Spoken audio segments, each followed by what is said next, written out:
Shalom keluargaku yang dikasihi Tuhan. Hari ini kita belajar firman Tuhan untuk pembelajaran kita di dalam Shalom keluargaku yang dikasihi Tuhan. Kita akan belajar firman Tuhan dalam khotbah kita di hari Minggu ini yang saya rekam karena memang saya tidak bisa bertugas di rumah kita pada hari Minggu ini. Topik yang akan saya bagi adalah memahami. Kita memahami apapun di dunia ini, kita mau belajar tentang bagaimana memahami. Di dalam 1 Korintus 2 ayat 14-16 dikatakan demikian. Tetapi manusia duniawi tidak menerima apa yang berasal dari roh Allah, karena hal itu baginya adalah suatu kebodohan, dan ia tidak dapat memahaminya, sebab hal itu hanya dapat dinilai secara rohani. Tetapi manusia rohani menilai segala sesuatu, tetapi ia sendiri tidak dinilai oleh orang lain. Sebab siapakah yang mengetahui pikiran Tuhan sehingga ia dapat menasihati dia? Tetapi kami memiliki pikiran Kristus.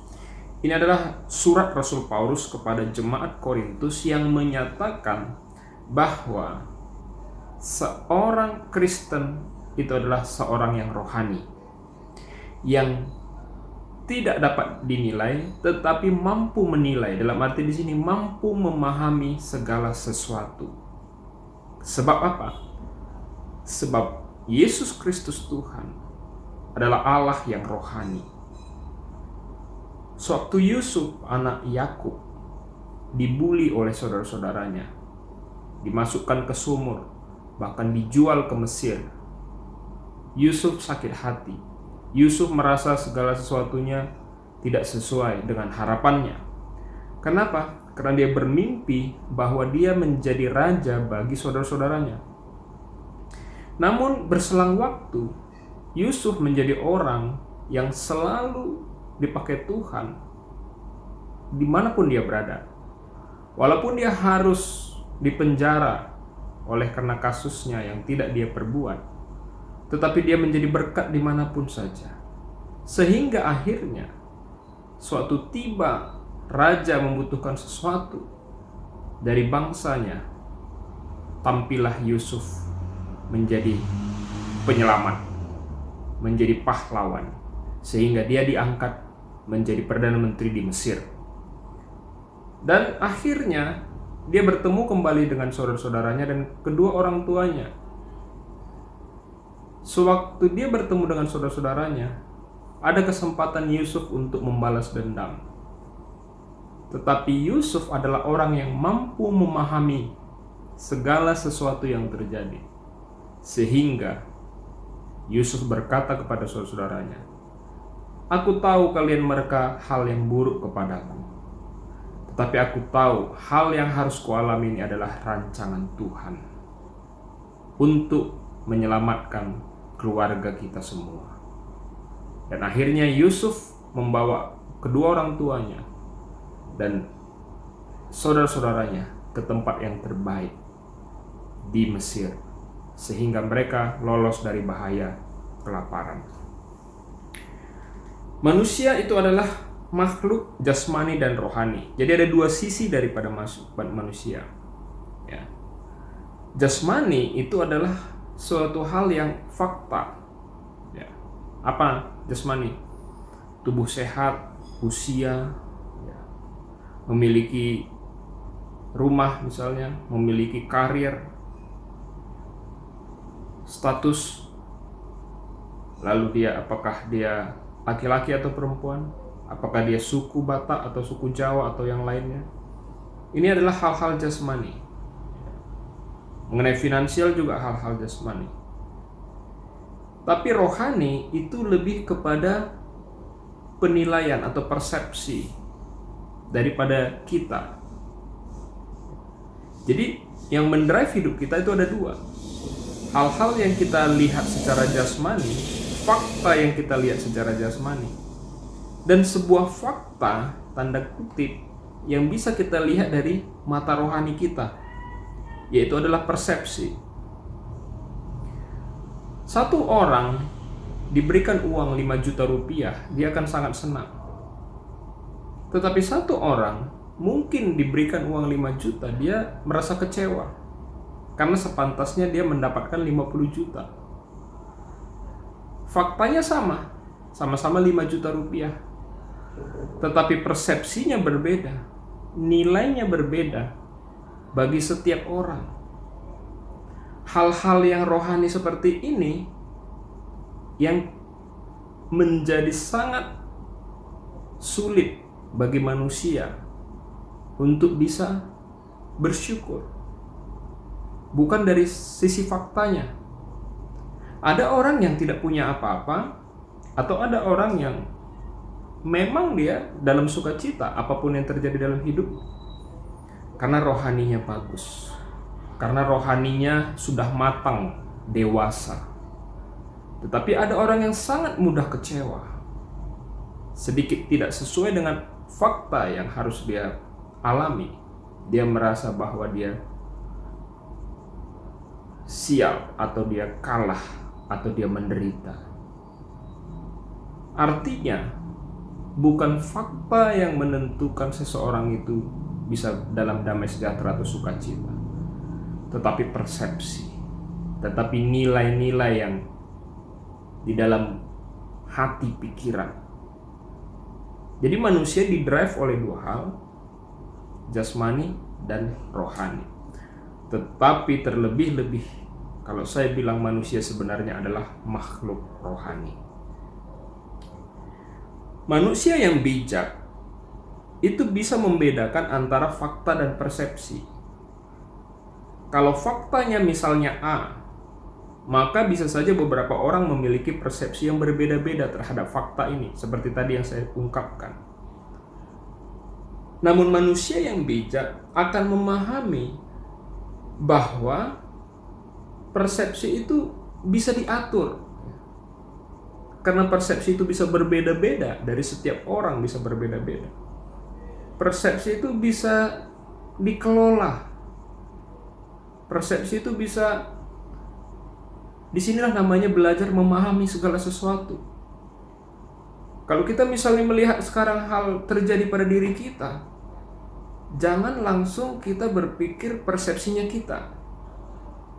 Kalau kita mau menjadi orang bijak, kita berpikir dulu dari persepsinya beberapa poin, sehingga persepsi kita menjadi lebih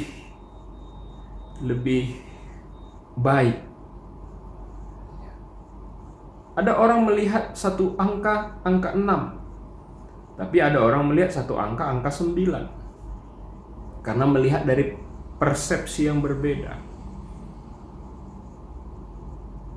Orang yang dewasa secara rohani, dia tidak langsung cepat mengambil persepsi, karena itu di dalam diri dia. Termasuk sewaktu kita melihat sebuah kebenaran. Hari-hari ini saya banyak melihat bahwa kebenaran itu adalah persepsi daripada manusia, ya kan? Padahal sangat jelas kebenaran itu harusnya, kalau kebenaran secara Kristen, harusnya adalah kebenaran yang keluar dari Allah sendiri.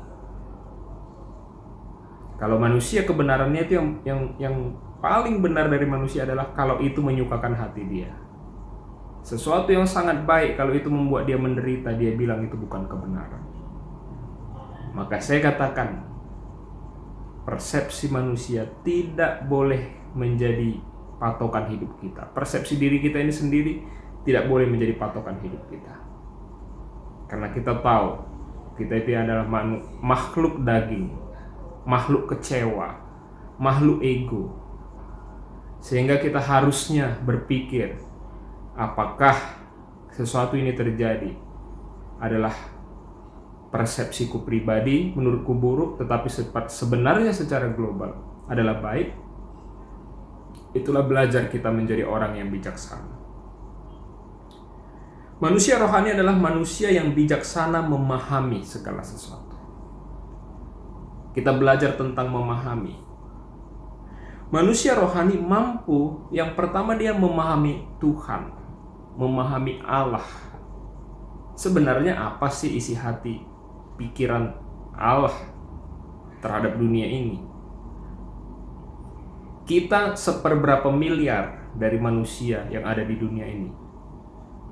Apakah Allah itu hanya harus membela diri kita? Kalau kita bijaksana, Allah itu adalah Allah untuk semua orang. Sehingga apapun keputusan Allah di dalam kehidupan kita, persepsi yang benar adalah Dia adalah yang benar. Kita harus bisa bilang Allah adalah yang benar. Dia tahu segala sesuatu yang kita nggak tahu. Ayub pernah berkata bahwa aku ini hanya sedikit pengetahuanku dibandingkan Allah. Orang yang bijaksana, dia mampu mengatakan itu. Yang kedua adalah manusia rohani mampu memahami manusia lain. Sesuatu fakta terjadi sama kita dan itu dilakukan oleh orang lain. Coba kita belajar. Bagaimanakah kondisi orang tersebut? Jangan-jangan dia pun sedang mengalami hal yang buruk. Jangan-jangan dia pun sedang berduka di dalam pikiran yang gak normal, di dalam pikiran yang mungkin sedang kalut. Di sini kita belajar menjadi orang yang bijaksana. Manusia rohani juga mampu memahami keadaan. Keadaan tidak akan selalu ideal dalam hidup kita. Keadaan itu berpengaruh terhadap miliaran orang. Keadaan itu berpengaruh terhadap konsep pemerintahan. Keadaan itu berpengaruh terhadap situasi lingkungan kita yang mungkin tidak bersih, tidak higienis. Artinya, yang bisa kita kelola di dunia ini hanya diri kita sendiri. Keadaan itu gak bisa. Kalau ada orang di medsos bikin sesuatu yang buruk tentang kita, itu adalah keadaan yang terjadi.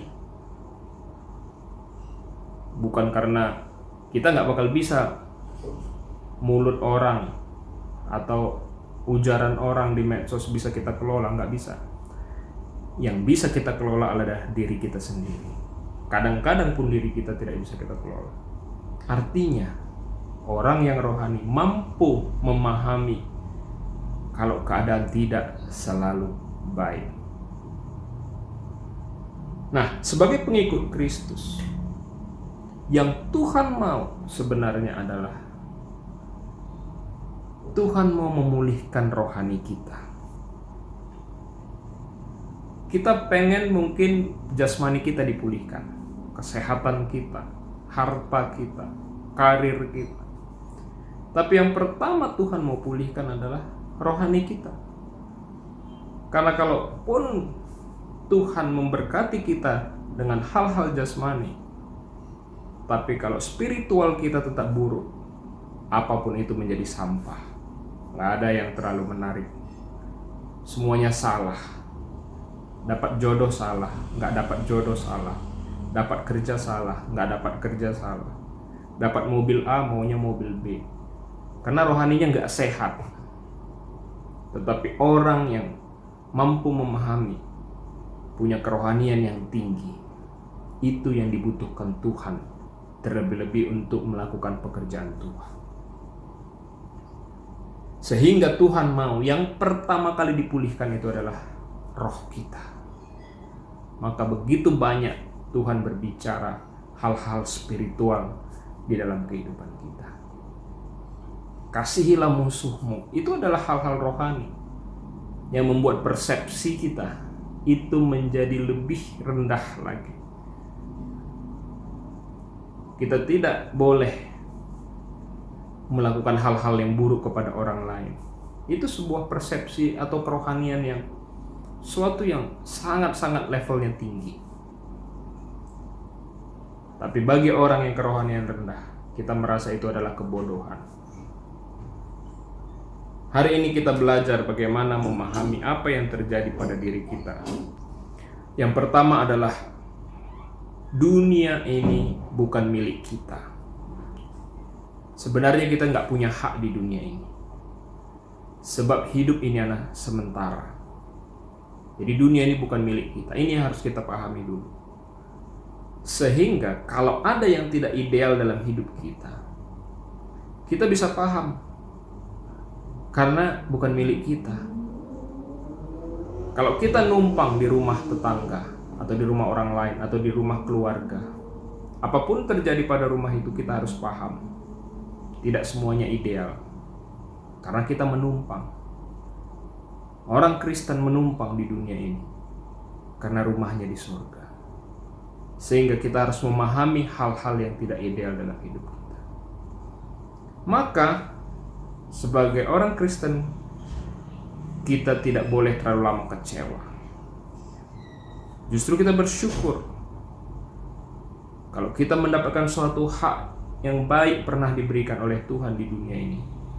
Berarti Tuhan masih memberikan kita karunia untuk menikmati. Mari kita kelola lebih baik. Mari kita manfaatkan lebih baik. Tentunya untuk kemuliaan Tuhan. Dan kalau kita kecewa, mungkin yang sudah pernah ada diberikan kepada kita, diambil. Apapun itu modelnya, apapun itu caranya. Kalau kita kecewa, pesan saya, mari kita serahkan kekecewaan kita itu kepada Tuhan. Tuhan pernah berkata, aku akan memberikan kepadamu seorang penghibur. Dimaknai di firman itu adalah Roh Kudus. Saya berdoa untuk kita.